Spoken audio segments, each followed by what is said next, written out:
good to be with you again. I hope you're enjoying the course so far. Today we're coming to the chapter in the book, chapter 10, called The Purpose of the Law.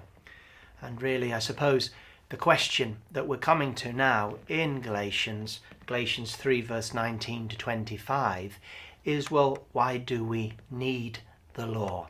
And this is what we're going to be addressing. What was the point of having the law? Galatians 3 verse 19 following. Why then the law? It was added for the sake of transgressions, until the coming of the seed to whom the promise was made, having been ordered through angels by the hand of an intermediary. Now, an intermediary means that there is not just one party, but God is one. Is then the law against the promises of God? Not at all. For if the law had been given, which could make alive, then righteousness certainly would be from the law. But the Scriptures confined everything under the power of sin, in order that the promise might be given from faith in Jesus Christ to those who believe. However, before the coming of faith we were held in custody by the law, confined till the faith which was to come should be revealed, so that the law became our custodian to Christ, in order that we might be justified from faith. But with faith having come, we are no longer under the custodian. At this point, in Galatians 3 verse 19, Paul asks a question. Why then the law? You'll find when you read Paul's letters, whenever, or nearly whenever, he asks a question, it's usually rhetorical. And he usually asks a question because he's saying to you, I know what you're thinking. These are the questions that you are asking. A good example of this would be to read through Romans chapter 9, a very difficult passage for many people. And just to ensure that Paul knows that you are following his argument in Romans 9 about predestination, he has a series of questions. And when he asks those questions in Romans 9, it's like he's saying, I know what you're thinking inside. This is the question that you're asking. And in fact, if you're following my train of argument or line of argument, then these are the questions that you will ask. So when Paul says, why then the law? What he's actually saying is, if you're hearing me rightly about what I've just been written, you're going to ask yourself, why then the law?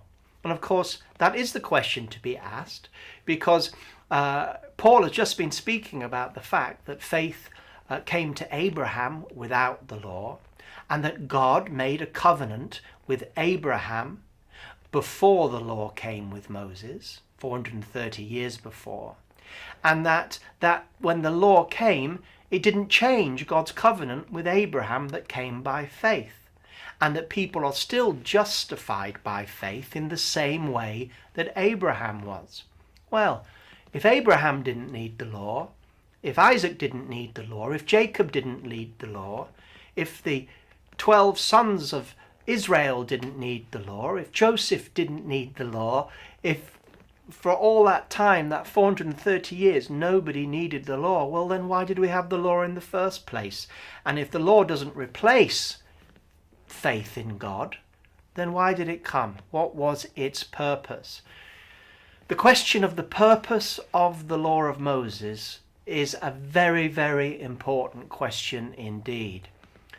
In my experience, not just Christians, but even more importantly, I suppose, because they're teaching, pastors and leaders, many of them really don't understand why the law was given. They don't know how to handle the law. They don't know what use the law is in the Christian life. So today, do we follow the law? Which bit of the law do we follow? Are we under the 10 Commandments? We don't have to circumcise. We can eat food that would be unclean to the law. And yet what part do we take all the law, some of the law, a bit of the law? Or do we take none of the law at all as Christians? People mix and match, very difficult to figure out, to many people, the place of the law in the Christian life. Well, here in this passage that I've just read, Galatians 3:19 to 25, we're going to find out exactly the purpose of the law. And to sum up the purpose of the law, I can sum up the purpose of the law, I believe, in 3 ways. Why then the law? The first reason was the law came to reveal sin, to show sin in all its sinfulness. So to reveal sin. Secondly, the law came to restrain sin, not deal with sin properly. Christ was going to do that on the cross, but to restrain sin, like a teacher, a strong teacher restraining an unruly class. We'll come back to that. So number 1, to reveal sin, the law came. Number 2, to restrain sin externally, the law came to do. And thirdly, to prepare the way for Christ. The law and its sacrifices prepared the way for what Jesus was going to do on the cross. So, when we speak about why then the law, the answer to verse 19, why then the law, Paul then says it was added for the sake of transgression. Now, the word, there are many different words for sin in the Greek New Testament and the Greek version of the Old Testament. So sometimes it's important to find out what word for sin is being used. And the word here is parabasis, which means a stepping over a defined boundary. A little like walking in the park and then seeing on the grass, you're on the path, and on the grass there's a sign and it says keep off the grass. Parabasis would be stepping onto that grass. You've crossed the boundary. You're in a place where you shouldn't be, stepping over a defined boundary, breaking a definite law. Paul speaks about the law in Romans 5:20, and he puts it like this. The law came in so that transgression would increase, but when sin increased, grace abounded all the more. The law came in so transgression would increase, Romans 5:20. In other words, when the law came in, it showed sin in all its horrible forms. Now, sin was before the law, and sin was accounted before the law. God did not ignore sin before the law. We see before the law that it was wrong to take another's wife in adultery. Remember when Abraham almost gave up his wife? Well, he did. He gave up his wife as his sister twice, and everybody knew, including the pagans, that to take somebody's wife was wrong. Well, that was before Moses' law, do not commit adultery. But the law came in and, as R.T. Kendall once said, called sin by name, made things crystal clear, showed with its various punishments the sinfulness of sin. If I was to go to France and drive a car and was unaware of the speed limits in France and broke the speed limits, can you imagine if I was pulled over by a French policeman and he said, you've broken the French law, you were breaking the French speed limit. And I said, you can't blame me, I'm from England, I don't know what the law is. Well, ignorance of the law is not an excuse, is it? He would still probably fine me.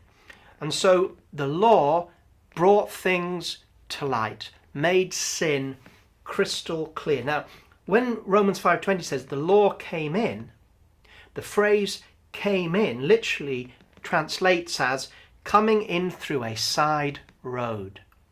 This is the same phrase, the law came in, that Paul used when he spoke about in Galatians 2 that the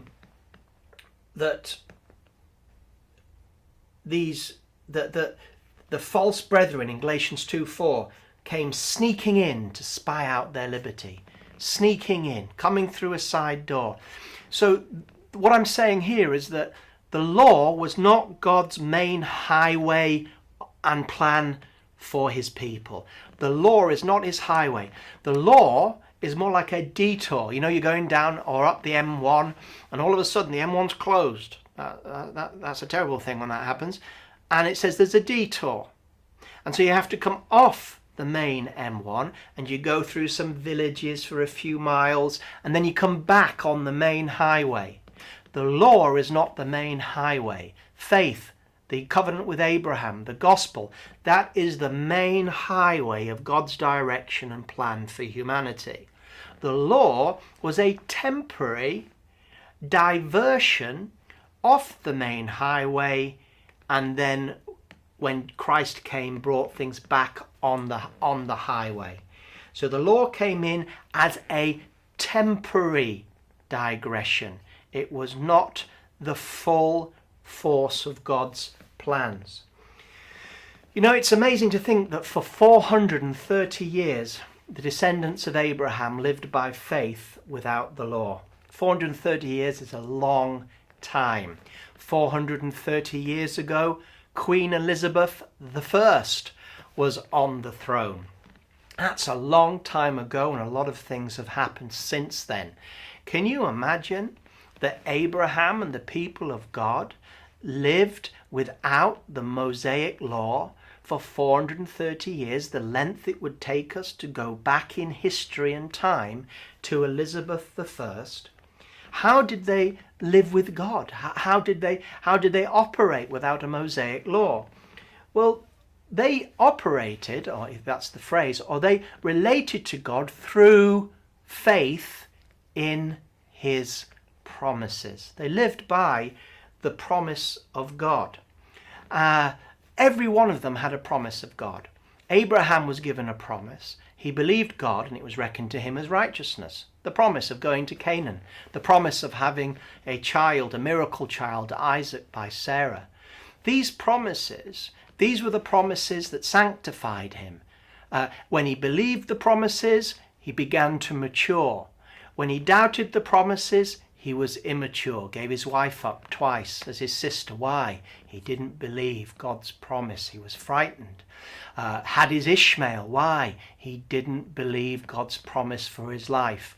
When he didn't believe and trust the God of the promises, he was immature. When he trusted the God of the promises, he matured to the place of ultimate maturity that he was prepared to sacrifice Isaac, his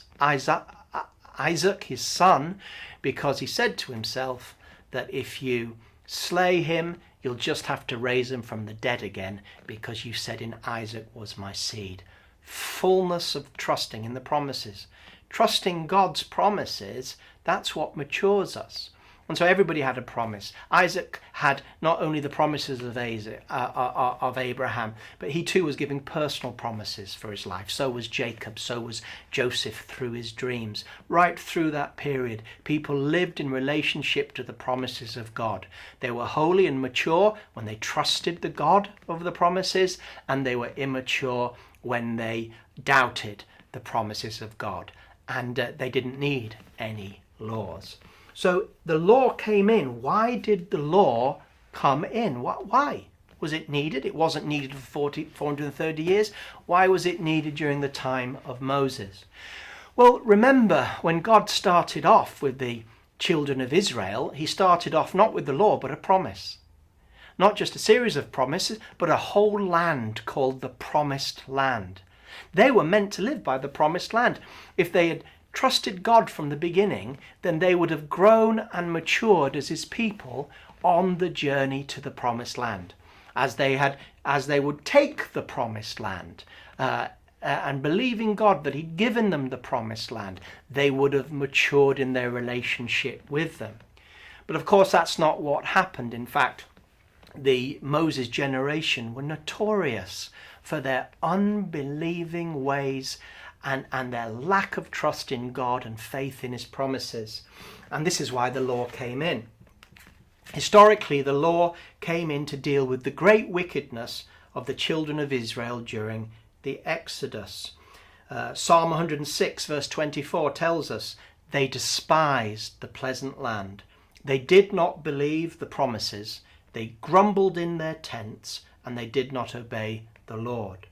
Even Hebrews chapter 3 verse 7 warns Christians, don't be like the children of Israel in the Moses generation. Why? Because they are a picture and a type of immaturity, unbelief, and lack of trust in God. Hebrews 3 verse 7. Therefore, as the Holy Spirit says, today if you will hear his voice, do not harden your hearts as in the rebellion, in the day of trial in the wilderness, where your fathers tested me, tried me, and saw my works 40 years. Therefore I was angry with that generation, and said, they always go astray in their heart, and they have not known my ways.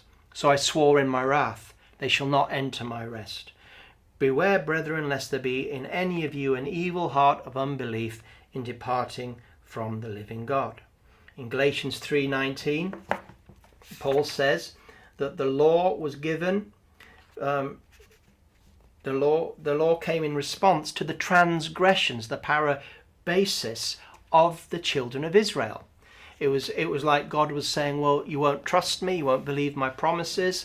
Okay, I'll have to deal with you in a way that is legal, that is law. You know, can you imagine a wonderful Christian utopia? Imagine everybody in a city or a town was Christian, and every Christian was fully mature. Can you imagine that? Hard to imagine, I guess. But imagine that. We're all fully mature Christians, and everybody in the town is a Christian. Would you need a police force? No. Why?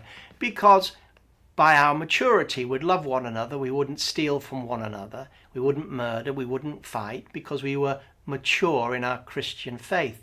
In fact, the stories of revival and stories of one of the revivals in Wales, where the police force was hardly needed at all during the revival, because people were, how can I put it, self-regulating by the Spirit of God. They had no intention to break the law because their hearts were so close to God. Well, the law comes in when you have to deal with people externally. Imagine, for example, here in London, if the law of the land of England was suspended for 3 days. Just imagine, the law was suspended for 3 days in London, and when it came back on the 4th day, whatever happened during those 3 days, nobody would be brought to trial for what they did during that 3-day window. Can you imagine what would happen? Anarchy in London for 3 days, lawlessness. People that wouldn't normally would be thought of lawless would do all kinds of pillaging and rape and murder.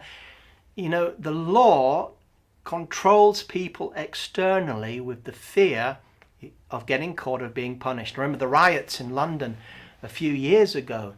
For that short period of time, many people were lawless. They forgot that there were laws. They forgot that there were penalties. They forgot that there were consequences. And some of the people that were arrested in the days and weeks after the London riots, they're the last people that you'd have thought that would have been rioting. They just got caught up in the rioting atmosphere and felt that there were no consequences. So the law came in because of an unruly group of people, and I'll come back to that later. It came to restrain the evil by fear of punishment for their sin. Now, the law was also a temporary measure. I mentioned this earlier. The law was a temporary state of affairs. So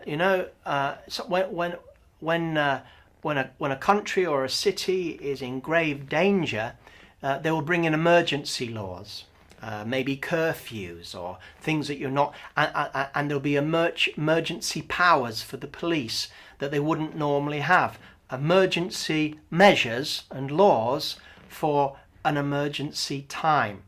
But when that emergency or threat is over, you expect those emergency measures to be lifted. They're temporary. Well, the law was always meant to be temporary. It wasn't God's main aim. It was a temporary measure to deal with an unruly people that refused to act by faith. You know, even during the time of the law, from the time of Moses to the coming of Jesus, even during that time, we do find that people were still living by faith. You only have to look at Hebrews chapter 11, faith's hall of fame, and you'll see names from before the law and during the time of the law. People like David are there, Gideon is there, other people, Gideon was before the law, but other people that were under the law, and what they did. Daniel, these people, they aren't acknowledged in Hebrews 11 for their legalistic practices according to the law, like Pharisees, but they are there because God gave them a promise, and they trusted God's promise, and that's what it was all about: relationship and maturing in faith. So it was a temporary measure until Jesus came. The law was preparing and looking after the people until Jesus would come with the full revelation. He would fulfill the law. You remember the Sermon on the Mount? Jesus is addressing the law, explaining how the law holds people to account not just by their actions but also their heart inclination. You have heard it said, do not commit murder, but I say to you, if you have anger in your heart. You have heard it said, do not commit adultery, but I say to you, if you have adultery in your heart. Jesus said, I didn't come to abolish the law but to fulfill it. The law really was a prophecy about Jesus' coming. And when a prophecy is fulfilled, is it needed anymore? No. And so this measure was a temporary measure until Jesus came. Verse 19. Why then the law? It was added for the sake of transgressions until the coming of the seed to whom the promise was made. When the seed came, died and rose again, the law's job was over. Now, we also read that the law is second-hand. We see this in verse 19. Until the coming of the seed to which the promise was made, having been ordered through angels by the hand of an intermediary. Now, an intermediary means that there is not just one party, but God is one. Now, what this means is that there is a certain distance between God and people through the law. God did not deliver the law first hand, but he did it through the agency of angels. That's what it says here in Galatians. In Acts chapter 7, verse 53, it says, you who received the law as ordained by angels and yet did not keep it. In Hebrews chapter 2, verse 2, for if every word spoken through angels proved unalterable, and every transgression and disobedience received a just penalty. In other words, God gave the law second hand. He gave it to the angels or angel to take and give it to the people. Now this is important when you compare the law with the gospel, because the gospel was not second hand. The gospel was Jesus Christ, the Son of God himself. He came, he was the gospel, and he carried the message in his teaching and his person to the people. It was first hand. So that leaves us with the final question of this session, and that is, well, is the law in competition with the gospel? It seemed so in the church of Galatia. Paul had preached the gospel, and now these Judaizers had come and said, hey, if you want to be saved, you have to obey the law. Well, what do? Do you believe in the gospel to be saved, or do you obey the law to be saved? Seems like they're in competition. The message of Paul seemed to be in competition with the message of the Judaizers. Paul said, faith like Abraham's faith will save you. The Judaizers said, no, you have to obey the law to remain saved, or to prove that you're saved. Well, here in this passage we find that the law and the gospel are not in competition, because their purpose is totally different. Is the law against the promises of God? Verse 21, not at all. For if a law had been given that could make alive, then righteousness certainly would be from the law. You see, the law didn't come to save. The law didn't come to sanctify. The law came to reveal sin, to restrain sin on the outside. Couldn't deal with sin on the inside, but it could restrain sin on the outside. On the inside, I might want to murder, but on the outside, I'm restrained by the law that says if I murder, I'm going to be punished. That's enough to stop me from doing what's in my heart. It couldn't deal with the sin on the inside, but it dealt with it on the outside through fear of punishment. Reveal sin, restrain sin, and prepare people for the coming of Christ. Nothing to do with saving people, where of course the promises of God were totally different. And the promise of salvation in Christ was something that when you believe in your heart and confess with your mouth, you will be saved. Two different purposes. They could never be in competition because they weren't playing the same game. Just like Yorkshire Cricket Club could never be in competition with Manchester United. Why? Because the rules are different, they're in the different leagues, they're playing a different game. So the law is never in competition with the gospel because they have two different aims, two different purposes. And that's what Paul is talking about. And that's where we're going to leave things today.